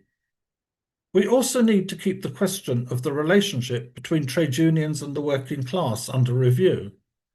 Taking trade union membership as being membership of a union affiliated to the TUC, this peaked in 1979 at 13 million. It is now about 5.5 million. The majority of workers in Britain are not organised in a trade union, and of those who are, as for example turnouts in postal ballots for union leadership show, the level of participation is pitifully low. Trade union membership is also increasingly concentrated in the public sector rather than in the private sector and in industry. None of this is said to gloat, it is certainly not a good thing, but simply to seek truth from facts. The decline in the strength and power of the trade unions is not simply a result of the anti-trade union legislation and other attacks on the working class that began in earnest under Margaret Thatcher, as crucial as these are, but also of the partially related question of the changing composition and nature of the working class itself, as shown, for example, in the rise of the gig economy and the resulting precariat, the work from home phenomenon enabled by technological developments and accelerated by the COVID pandemic, the changing balance between mental and manual labour, and the gradual blurring of the lines between the two. All these present challenges, but ultimately mean that the overall ranks of the working class are increasing, and also posit the necessity and possibility of greater unity between the working class and other sections of the people. As some commentators have already noted, the greatest gains made by the Greens on May 7 were in areas where the population consists of young, socially liberal professionals alongside a multinational, or as they generally prefer to say, multicultural working class. Hackney and Lambeth are good examples. The other key factor, again as I've mentioned, is the national question. The north of Ireland, Scotland and Wales will now for the first time all be led by parties at least nominally committed to separation from the UK, and therefore inevitably to the end of the UK itself as historically and presently constituted, with all that that entails for Britain's nuclear weapons, presently housed in an unwilling Scotland, and possibly on Britain's place on the UN Security Council, and so on. It is therefore a potentially existential question, far more serious than the Greens possibly supplanting Labour, as important as that is. And it is precisely for this reason that the ruling class will fight it tooth and nail. An emerging contradiction between the democratically expressed will of the people and the reality of a forced and therefore undemocratic union is one fraught with revolutionary potential. However, all these questions are, of course, and as speakers have mentioned, unfolding against the very real threat posed by the rise of the far right, with the equally real threat of a reform government if the working class and people's movements do not get their act together. As welcome as the Green surge is, on May 7, Reform won 1,445 council seats, an increase of 1,443. The Greens won 525, an increase of 382. The situation therefore demands that all working class, popular and democratic forces work to form a united front, whether in organisational form or de facto, but most likely combining elements of both, including with regard to local circumstances and possibilities. This would require a measure of agreement on a limited and realistic number of key issues, whilst also allowing for every political party and trend in the working class and progressive movements to put their own perspectives and programme before the working class and people. Although time does not allow for elaboration on this, it will also necessitate careful, realistic, and perhaps magnanimous consideration of trends in the Labour Party. Starmer's days in office are clearly numbered. Whether or not his replacement can represent some sort of progress will depend not least on the extent to which left and progressive forces can influence and shift the overall centre of political gravity. But one thing is for certain, a government that is complicit in and enables genocide, that appears almost insanely set on a quite possibly nuclear war with Russia, that has attacked some of the poorest and most vulnerable in society with apparently sadistic glee, that foments racism at every opportunity, that is engaged in an onslaught on democratic rights and is embarking on a programme of creeping fascism, that seeks to legislate tomorrow what Nigel Farage proposes today. Such a government is part of the problem, not part of the solution. If sections of the working class are falling for the odious snake oil of reform, we can only deal with this by placing the blame where it belongs, squarely at the door of 10 Downing Street. Thank you. Keith, you've rounded off a wonderful discussion, and we're going to have questions in a minute. Yeah, I can't press the right button, but I will do this too. I see all the hands ascending through the AI sky. I just want to point out a couple of things that have always intrigued me, which is one of the founding organisations of the British Communist Party was an interesting organisation called the Clarion Cycling Clubs. Now, I don't know if you've heard of this. It's founded by a curious guy called Blatchford. Blatchford was a soldier, he was a patriot, and but he claimed he was socialist, and so his idea was that working class people need essentially to enlarge the basis of their enjoyment of society and of nature. So the cycling clubs actually became the most popular part of what he was doing, and it was coupled with things like the people who I can't remember the names, the Ramblers Association, who would say, we're defending rights of way and so on. And there's a kind of notion of what it is to be working class, which permeates the British left, which is what the working class is about, is, sort of basically making more money. It's a very narrow conception of what working class. The working class is the future of the world. It's interested in all aspects of life, and it is affected by all aspects of life. It confronts racism in the very simple and direct way that we saw in Cable Street, which is has to defend its own. It has to defend its own. And it confronts ecology because they're the people who die through smog, through disease, and all these things. So that the notion that working class issues do not involve ecology, or do not involve war, or do not involve women's rights. By the way, one of the founders of the British Communist Party was Sylvia Pankhurst, not to be forgotten. Is something that I think just has to be kind of, eliminated from the way we think about the Lenin view, to my mind, and the Marx view, is the working class is the universal class that encompasses all needs of working people, whether they have a job or not, whether they're, whatever gender they are, whatever needs they have. That's the future of the working class. And so when we come to the issue of working class unity, I do think that's the basis on which we have to operate. So I have abused my function as chair, but I thought I'd throw that in. Now, if you wish to contribute, you're very welcome. Please throw up your hands. You can do it in any way, but I think you probably have to use the react button.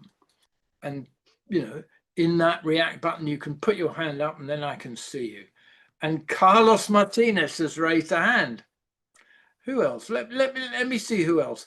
Norma Harrison has raised a hand. Anyone else wants to come up with some ideas? And I also try, Anders Ekeland, my old friend Anders. That's 3 people. I'm going to start with the last. It's a terrible, no, I'm going to start with Norma.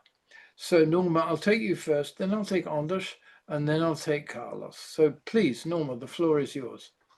Hi, I'm in Berkeley.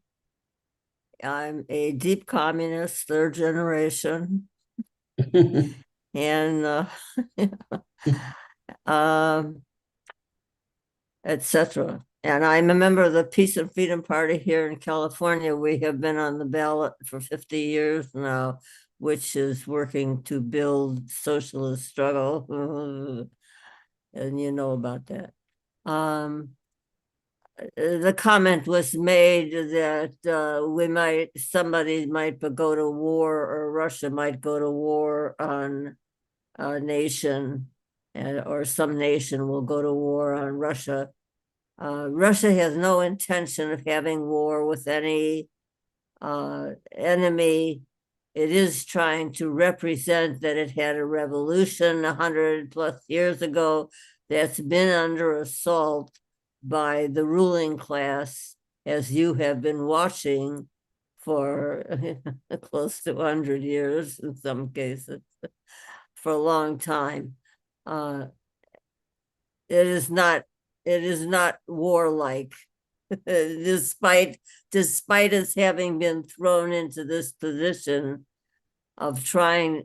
It was really going to step off and win back some standing for the revolution, for the Russian Revolution, by marching into Ukraine, which it did consider it belonged to it. Well, belonged, you know, it shouldn't be being taken over.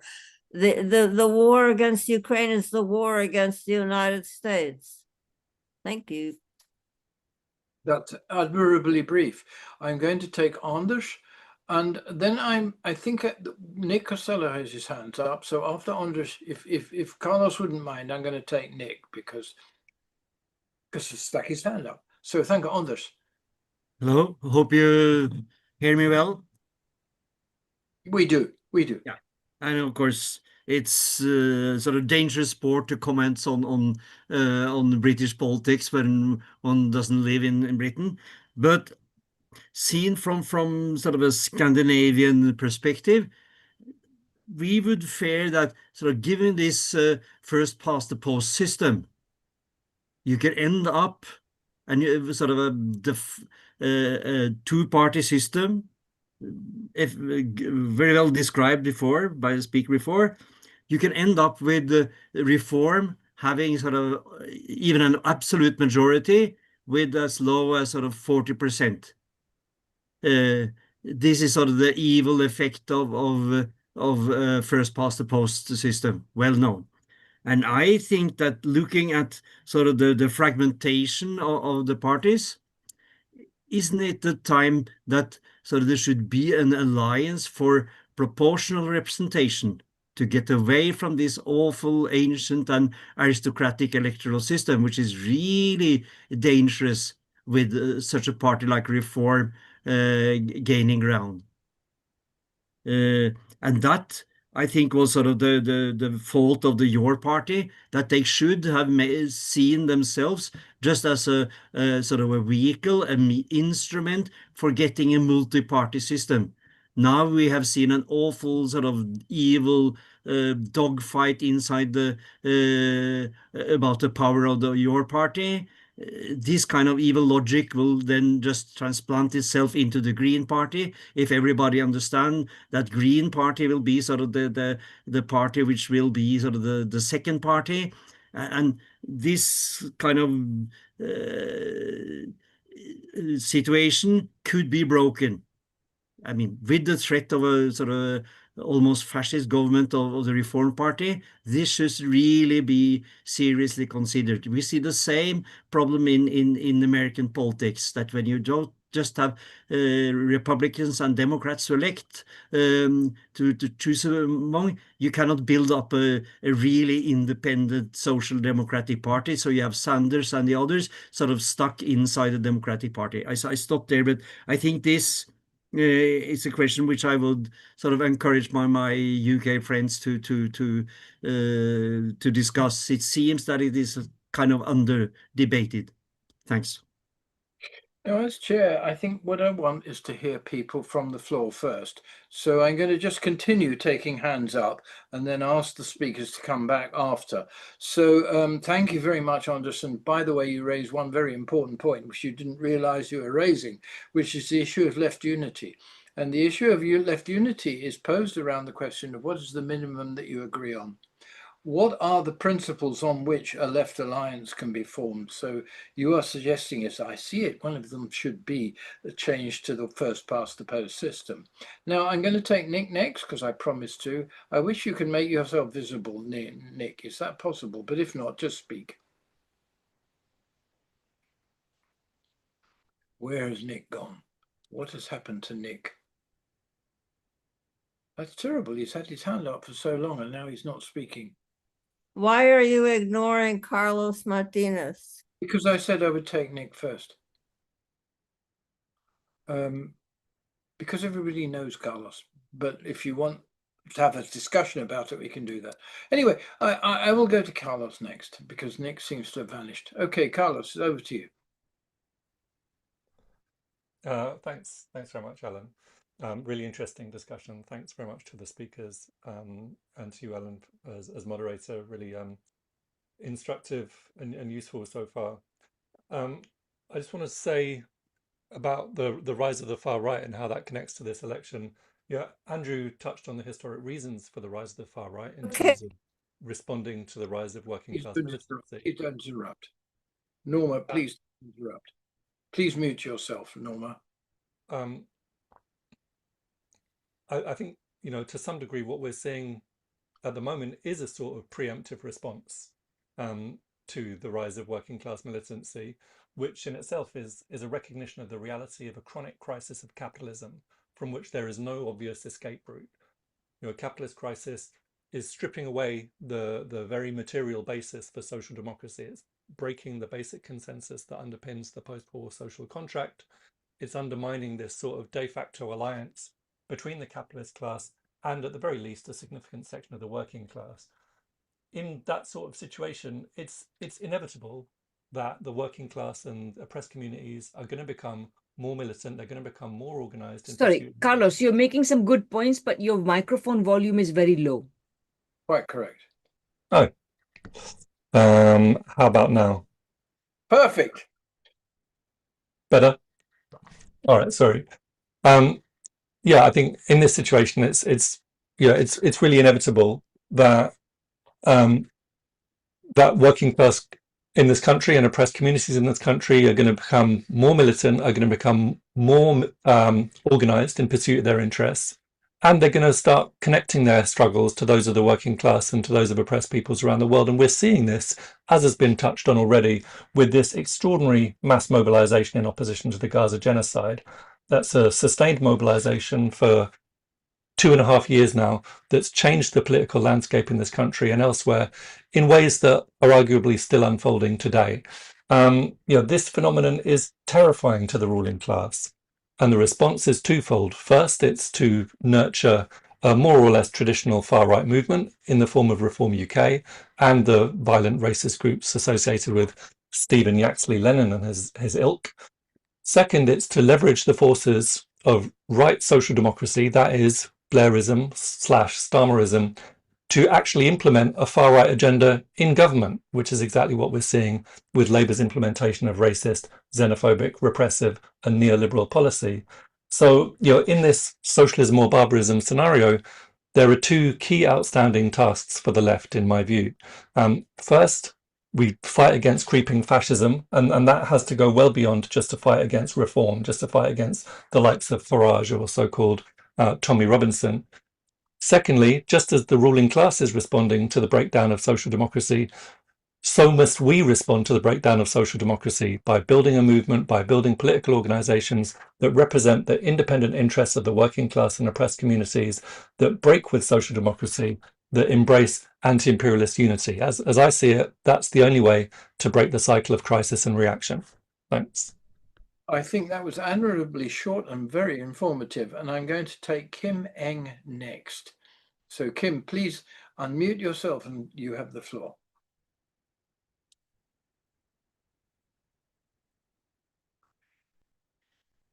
And after that, Jenny. Okay, all right, I got it. Thanks. My question is that with the elections that you all are talking about, do you think there is a consolidation of the two pathways for humanity, like barbarism versus socialism, as even elections in the Western countries consolidate the right wing, the far right wing? And this may happen in the upcoming elections in the United States, and right now happening in India as well, like the question of the global north versus the global majority in a much more sharper way that people even more realize. In other words, we can see it sharpening and sharpening and sharpening so that it gets really, I don't know what's going to happen next, but I just wanted to ask that question. Thank you. Yeah, I mean, I'm really going to try and prioritize contributions from the floor because I think this is a worldwide debate. Jenny's next. If I don't see anybody else, then I'll come back to the speakers. But, you know, everybody please think about what you feel about all this and welcome to speak. Jenny, off you go. Thanks, Alan. I was interested in what Andrew was saying about the rise of fascism, the far right, as a response to the difficulties of neoliberalism. And also somebody else mentioned the connections between, yes, I think it was Rashida, talking about the connections between Elon Musk and the far right. And one of the things that really is making me very concerned is the increasing role of these, the high-tech companies, American companies, like a Palantir and I can't pronounce it, Andrew, what is it, Andonil, in the military-industrial complex. And it seems to me that there's a kind of restructuring of capital going on here, with new relationships between industrial and finance capital and the digital economy. And Radhika was talking about the where does the finance come from? The stream of finance is drying up. And of course, this is being funded. The funds need to come from the state, with the increase in spending, which is stimulating, these startups and venture capital, and so on. I think that, one of the places where the working class is very divided is around the jobs in the military-industrial complex. And there are obviously deep divisions within, for example, Unite, with a section of one of the most organized sections of the working class, which is in the military-industrial complex, seeing opportunities for new jobs in the digital economy. Palantir is investing very heavily in AI, in cybersecurity in the Northwest. Sorry, that's a bit of a jumble of issues, but yes, Anthropic, is it? No. Is it Anthropic? I thought it was, I'll have to check the company that I'm talking about. Sorry, yeah. Thank you. Maybe we should have a webinar on AI, but Nick is back with us, so I'm going to take Nick next. Thanks very much. Sorry for my silence earlier. I'm calling from Belgium, and perhaps because of that, it strikes I learnt a lot from the all the contributions actually so far, and think there's excellent analysis.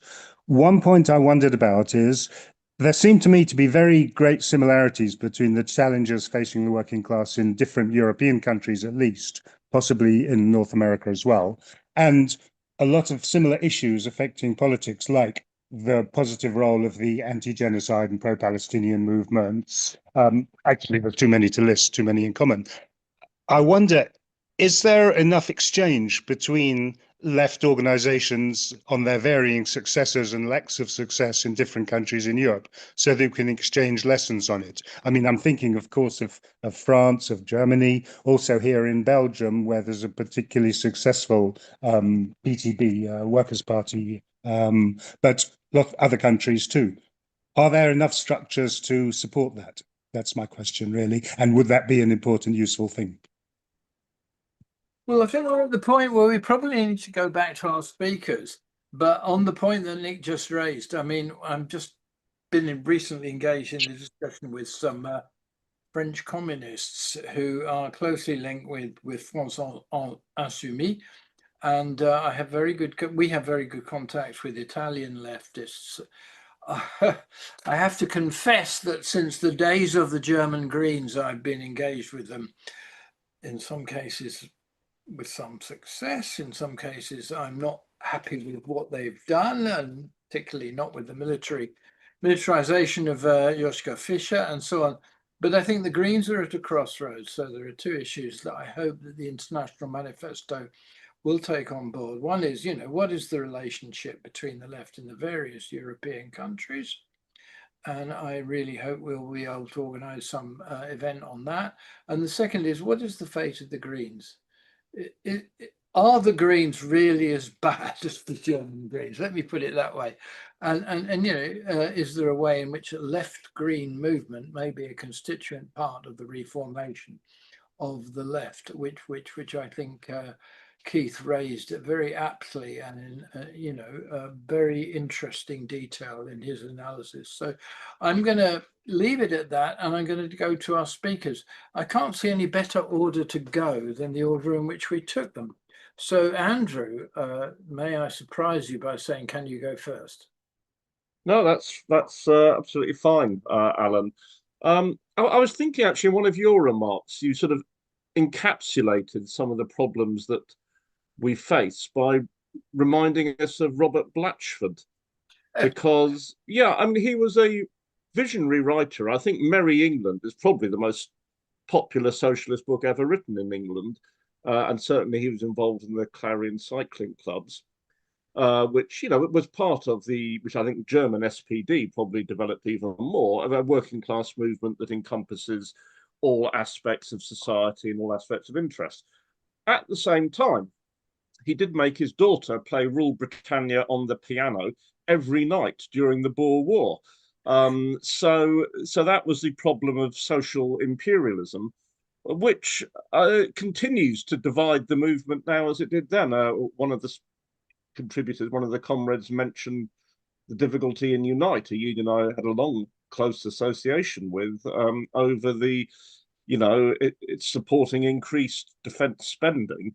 And you have the debate that goes back and forward on this, but in the end, it is about putting more arms into the hands of the ruling classes that have attacked Afghanistan, Iraq, Libya, Yemen, and armed Israel as well. So we have to find out. Imperialism continues, as it did during the Boer War, to divide the working class, and anti-imperialism, which to reiterate, has generated the most powerful mass movements we've had in Britain this century, is a powerful point of unity. And it is, for me, an advance, although it's presented exactly opposite way by the media and the right wing, that people are motivated to cast their votes in local elections by the issue of Gaza. Because it shows a breadth of vision. And people say, well, that's ridiculous because councils can't do anything about Gaza. You've got to focus on bins and potholes and so on and so forth. But the fact that these issues are increasingly connected and that people are exercising such democratic space as they're allowed in our system to bring in issues of profound international importance, even if limited, direct and immediate significance in their own lives. And the point was well made by somebody that we can't just talk about the working class as being about pounds, shillings and pence, as we used to say.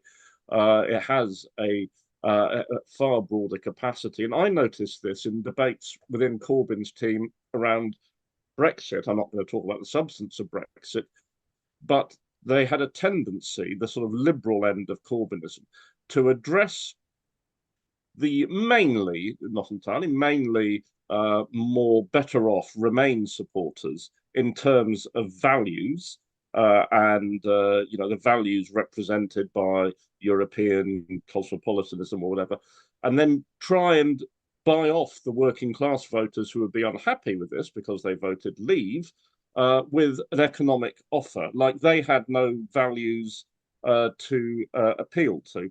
So this is an issue that we need to, address. I think Keith talked about the recomposition of the working class. Well, the recomposition of the working class has been going on, I think, for some time, probably actually all my life, but with accelerating speed. And politics, in a way, is catching up now. That recomposition is now taking a different form with the rise of the Green Party and the decline of the Labour Party. I think I certainly, I mean, I voted Green for what it's worth in my ward in the local elections, and I'll probably vote Green at the general election. But I don't think it is unproblematic, this replacement of the Labour Party by the Green Party.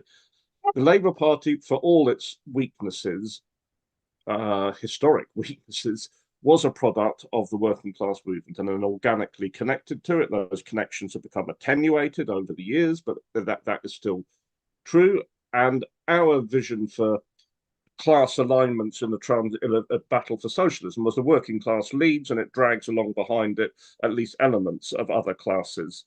With the Greens, this is a party that's emerged outside the working class movement. It's clearly in a process of transformation itself, with the vast numbers of people who've joined it in the last year or so. But I think I would be happier, we would probably all be happier if your party had worked better, because that would then, if your party had worked as it looked like it could do, it would have still had to deal with the question of an alliance with the Greens, but it would have been the socialist pole, the explicitly socialist pole. There's an implicit socialism in many Greens, I acknowledge, would have been stronger, and it would have been more powerful. Some polls last summer showed that your party, as it then wasn't called, could get 15, 16, 17% of the vote, with the Greens were on 10%.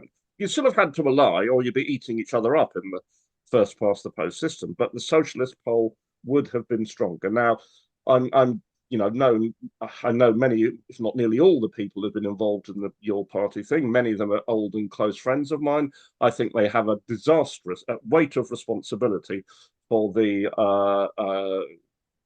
calamity. And Your Party stood 20 candidates under its own banner in these elections, and none got elected. And of course, it has supported some independents, but it's impossible to really calculate whether those independents would have got elected without Your Party's support. So I think, anyway, we need to strengthen the class-based poll. And because in the end, we have a choice. Are we out? Is a priority stopping reform, which indicates a sort of popular front type of electoral strategy? That's not likely to happen in the slightest in terms of an organic pact between Greens, Labour, Lib Dems and Plaid in Wales and so on. Not likely to happen, but if that was the spirit. But the trouble is, unless that has a programme that addresses the issues that are fueling the discontent behind reform, it's not likely to work. So there has to be a strong socialist position that can offer an alternative to both Labour as it presently is and reform. Now, I wouldn't be unhappy if Labour shifted to be a better government. Andrea Egan has written a piece in The Guardian today. That's the new General Secretary of Unison, one of Britain's largest unions, for comrades who don't know that, saying that, she thinks Starmer has been an utter disaster, but if the Labour Party collapses at the moment, reform will be the main beneficiary. There's nothing that is going to step in and fill all that historic space that Labour has filled. So again, I think it was Keith. I mean, we got to be alive to trends in the Labour Party as well in this situation, and see that the situation is still extremely fluid. These elections on Thursday, they were historic. That doesn't mean that's going to be fixed. It doesn't mean that's the landscape for the next 100 years. It clearly isn't. It may not be the landscape for the next 100 days. And I think the left has to organise better. We have to learn things from the Your Party problems, but we have to engage with the Greens, and more seriously in terms of thinking about what this party is, how it can be more class-rooted, perhaps, aware of the different trends within it, and so on, and try and in all of this make the case for the fundamental transformation of society, which is in the end the only viable answer to reform, all things that may be even worse than reform that are massing on the horizon. Thank you. Thoughts. So I'm going to pass to Rashida for the next contribution, if she's there. I'm sure she is.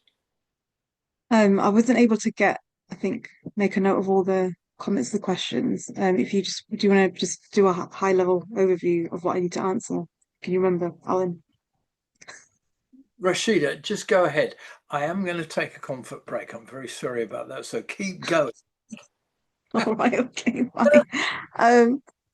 I think I'll just reiterate what I said in my main speech, which is that I think the priority is to stop reform, and the way that you respond to that obviously is you need as maximum unity across the entire left and progressive strata, because whatever weaknesses there are within some of the components within that composition, of which I'm sure there are many, on various issues, I think the common goal that you can unite them all is to stop reform and stop the far right, the growth of the fascists, of which we saw, a pushback of that beginning on the 28th of March.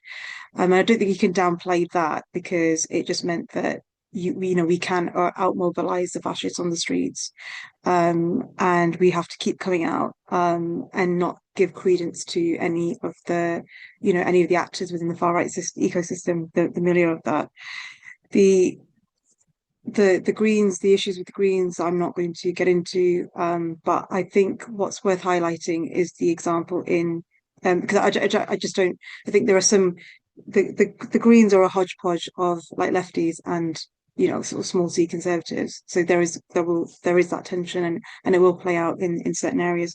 But like in Waltham Forest, for example, the Greens did actually work with the other sections of the left in that area, and then they were able to. So the left did unite behind the Greens, as they had, I think, probably the better chance of winning seats, and they did quite well in Waltham Forest, so that's good. And I think the Greens should do the same for other parts of the country, and in areas where the left has a fairly sizable presence. So it's a two-way thing, I think, across the board. I get people don't like the fact that Greens aren't socialists, but I think we need to look past that and see that the mistake that, for example, in the 1930s, that the Social Democrats made, which was to make the enemy of sort of the neoliberals, as opposed to understanding that the fascists were coming around the corner. Obviously, reform aren't fascists, but they are part of the far right. And Nigel Farage has had links with the BNP in the past, even not particularly overtly, but he has had links with them, and these links can't be downplayed. So in the same way that Trump isn't a fascist either, but he has definitely given credence to those far right actors within the United States, and also helped give credence to like the way that the ICE raids occurred in the States, and the way they just gunned people down on the streets. These are the things that reform wants to import here, and that's incredibly dangerous. And whilst Labour has conceded to that far right agenda, and it's everything that's before in Labour it's because of Starmer, but there are elements within Labour that you can work with, like people like Diane Abbott, people like Richard Bergen, and I just think the more unity we can express across those left factions, whatever party they may belong to, the better chance that we stand in stopping reform. And I think if you miss that threat, then they get in, and that's my concern. Okay, I'll stop. Thank you so much. I think since the earliest days of my experience with the British far right, we have all known that they are divided between a parliamentary and a physical force. And I fought the physical force wing on the streets, and they've attacked me, and I fought them in Parliament, and the most dangerous thing that's happening is they are reuniting under the banner of reform. Nobody should have any illusion. Reform is a purely parliamentary institution. It's direct, and therefore to defeat reform cannot just be done on the basis of a parliamentary alternative. I think that for me is the most fundamental lesson. My dog is barking at me, so I'm going to take Radhika. Let the dog do what he wants to do. So Radhika, over to you. Okay, thanks, Alan. So I just want to make I have a list of some 7 points. I'll try to make them very quickly. First, about Anders's point about first past the post. Obviously, I think that, if we are trying to reach socialism, then we'll have a one-party state, and it won't matter whether we have proportional representation or first past the post. But short of that, I think it's very important, because the manner in which an extreme right party could come to power will be by the magnification of small pluralities into big parliamentary majorities, which is enabled by first past the post system. And I think that that is the scenario we're looking at. Let me just say 2 things. Number one, Mrs. Thatcher appropriated enormous power to ram through legislation of the most unconventional sort on the basis of a plurality rather than a majority of the vote. And that's what gave rise to the first, back in 1988, what was it called? I think it was called Campaign 88 or something like that, I forget. That was made, for proportional representation part of its platform. Closer to our times, Narendra Modi would not get the majorities that he gets were it not for first past the post. Let me also emphasize that first past the post is a peculiarity of Westminster and Westminster derived systems. Practically nowhere else in the world do you get first past the post electoral system. They just don't make sense. Why is it that somebody who got, today with 6 parties, you could win by less than 20% plus one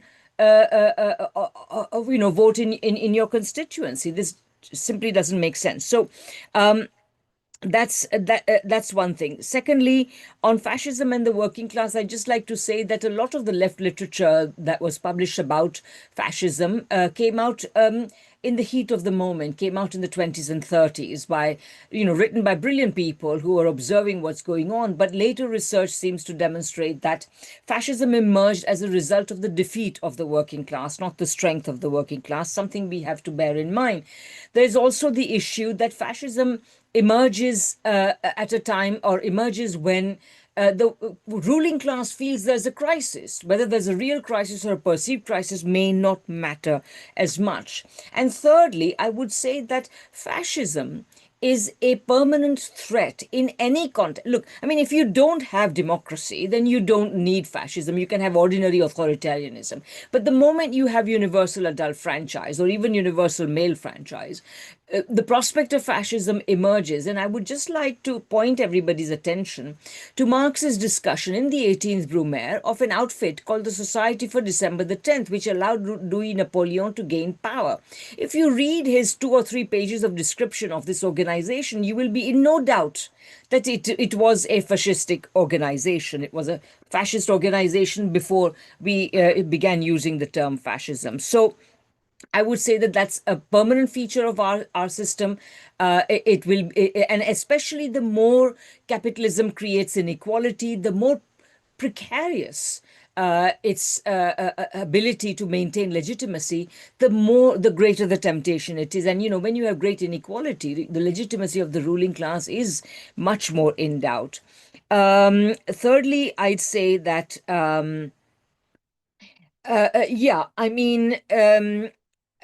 the role of high tech, I think Jenny raises a very good point.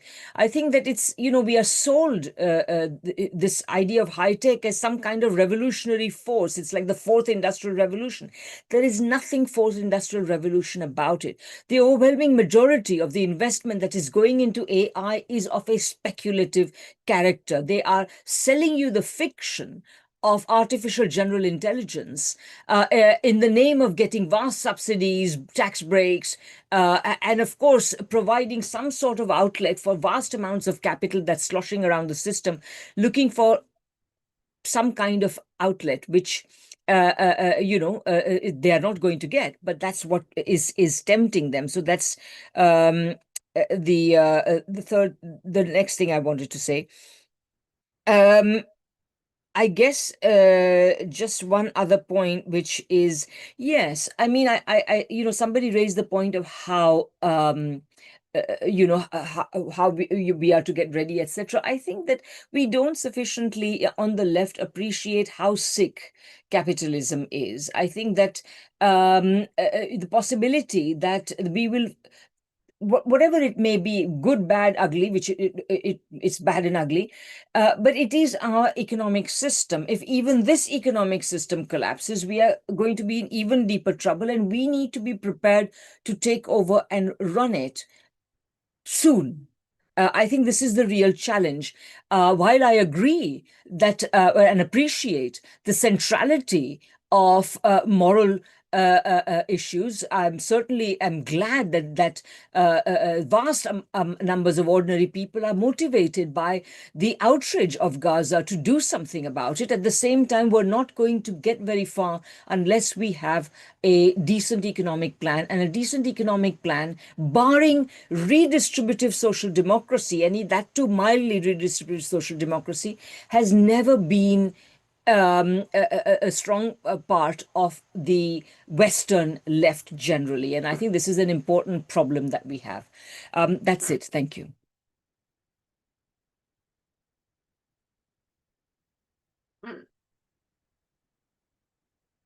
You're muted, Alan. I'm sorry. Thank you so much. There are 2 points in the chat that I want to draw attention to that Keith may want to refer to. Nick Costello says councils may be able to do something about Gaza. We've managed to get most local councils in Brussels to boycott firms like Caterpillar, which are complicit with genocide in their tendering. So we don't have to completely disconnect the local and the national and the international. And there is a note from Norma F. Harrison's, which I didn't quite understand, but maybe refer to, that she says the meeting has been disappointing because we've picked and chipped at the long established structure to profit by our labour by our owners.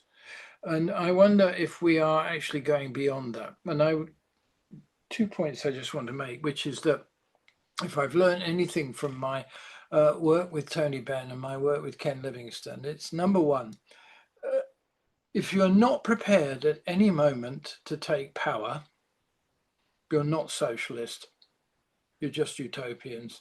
You have to work on the basis that tomorrow may challenge us with running the country. And if you forget that, you forget everything, because you just get engaged in, kind of holier than thouism. And the second point is, every now and again, you get a chance to change history, but you only get one. You only get one. History doesn't allow you to go back and correct a mistake. You only get one shot. So what we're trying to do now is prepare for a situation in which there will be a confrontation.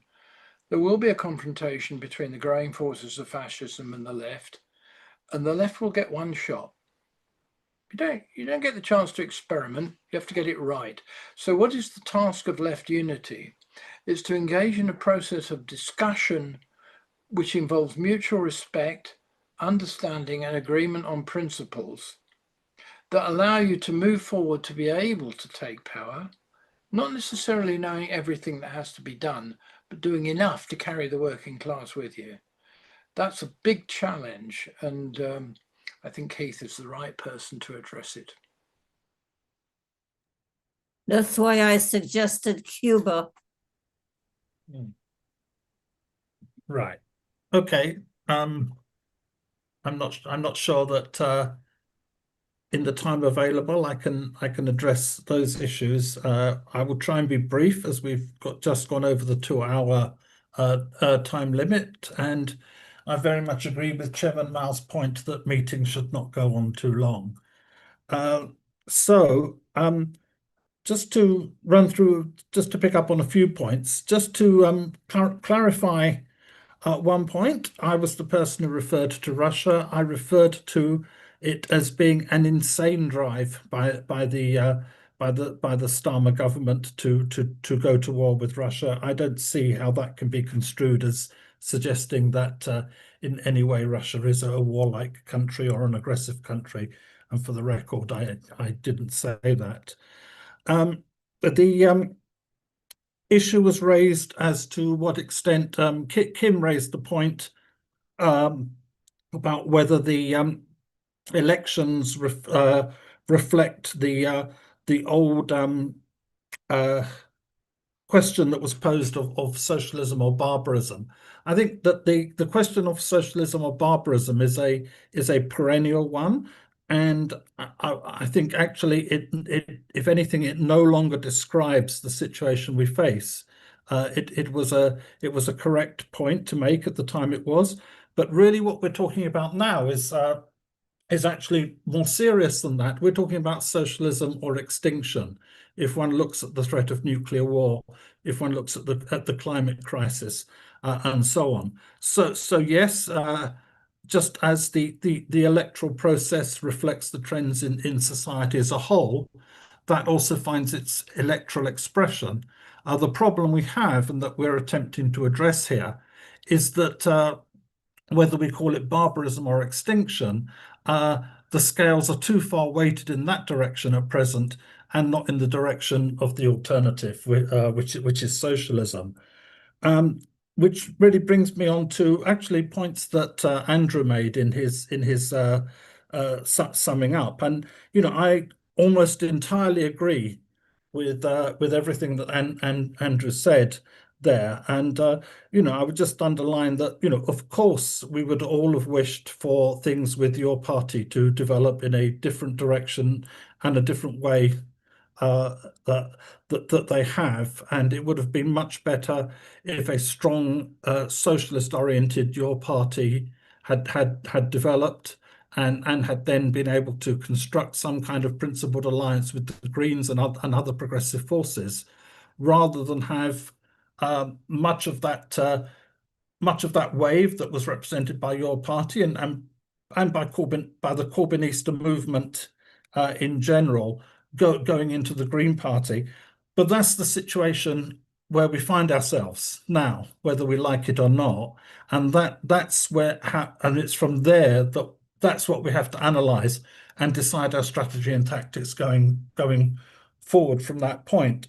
And therefore, I certainly agree with Andrew also when he said that things are not fixed, and that includes trends within the Labour Party and around the Labour Party, which which we just haven't had the time to address in a relatively short webinar. But yes, far from things being fixed, I would say that we're in an unprecedented situation where all sorts of things can and will happen, and all sorts of things may happen that that even now we don't anticipate. So we have to keep an open mind and keep the situation constantly under review. On the basis that, as the saying goes, that even the devil can preach theology, I'm actually reminded of Tony Blair's speech to Labour Party conference immediately after 9/11, where he said that the kaleidoscope is shaken and we have to move to order things around us before it settles again. Obviously, what I would imagine that being is very different from what Blair had in mind and proceeded to carry through. But I think it's an interesting analogy. The question of proportional representation, this is something I don't claim an expertise in, but what I'd say, and I think was partially said by, I believe it was it was Radhika, I think, but if one defines the left in Britain as being mainly the social democratic left, the majority view tended in the past to be against proportional representation on the grounds that it made a majority Labour government less likely. But it's also been an issue that's cut across left and right with opponents and proponents of proportional representation being found in both camps. And I would also say that the argument that proportional representation would make a majority Labour government less likely is somewhat undermined by the fact that there haven't actually been that many majority Labour governments in the 20th century, and only one. And look at it, in this century. But in a sense, an absence of proportional representation could be argued to have made some kind of sense in what was an essentially two-party system, although it also acted to perpetuate that system against minority voices, which could have been either reactionary or progressive. But now that we have the reality of a 5 to 6 party system, or you can say a 7-party system taking the United Kingdom as a whole, less the north of Ireland, which in turn has an entirely different configuration of political forces, that in such a situation, it makes no sense to not to go down the road of proportional representation, which seems to me a very basic democratic demand in the particular situation that we find ourselves in. And related to that is the fact that coalition governments have been extremely rare in Britain. They're less rare at local authority level, increasingly so, and they've been less rare in the devolved administrations. But coalition government has been very rare in Britain. There were the wartime governments of national unity, and then of course there was the infamous Conservative and Lib Dem government, a coalition government after the defeat of the last Labour government. However, in the multi-party system that's emerging, mentality will have to change among the representatives of various political parties, and coalitions will become increasingly the rule in Britain. It would seem likely.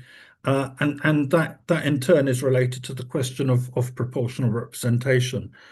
The question was asked if there are enough exchanges among left forces in Europe. I think there are a significant number, and they're growing.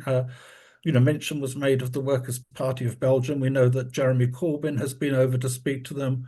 We know that they've been over here to address conferences of your party and other gatherings. There's the Party of the European Left, which recently met in Brussels, and there are various others. So yes, those exchanges are ongoing, but whether it's exchanges among parties of the left in Europe or on a more worldwide scale, I think the more dialogue, the more cooperation, the more exchanges there are between left-wing forces internationally, the better. So I would say yes, there are. Are there enough? No, because it's always good to have more rather than less in this case.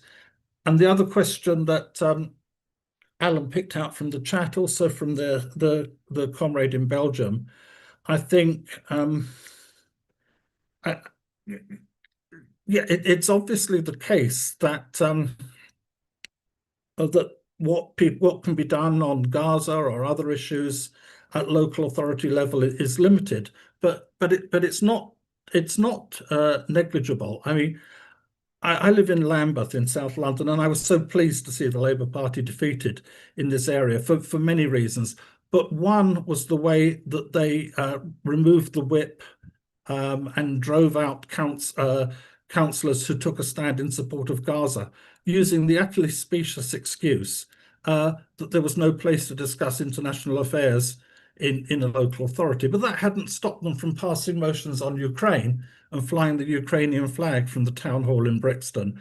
And there's an awful lot more people in Brixton who identify with Palestine than identify with the Zelensky regime in Ukraine. And again, in a different political period in Lambeth, when there was a socialist leader of Lambeth Council, Ted Knight, he led the way with some of his comrades on the council in twinning Lambeth with the Bluefields area in Nicaragua, which had an obvious link with Brixton, as it was the centre of the Afro-Caribbean community in Nicaragua. So there are those kinds of precedents that can be done.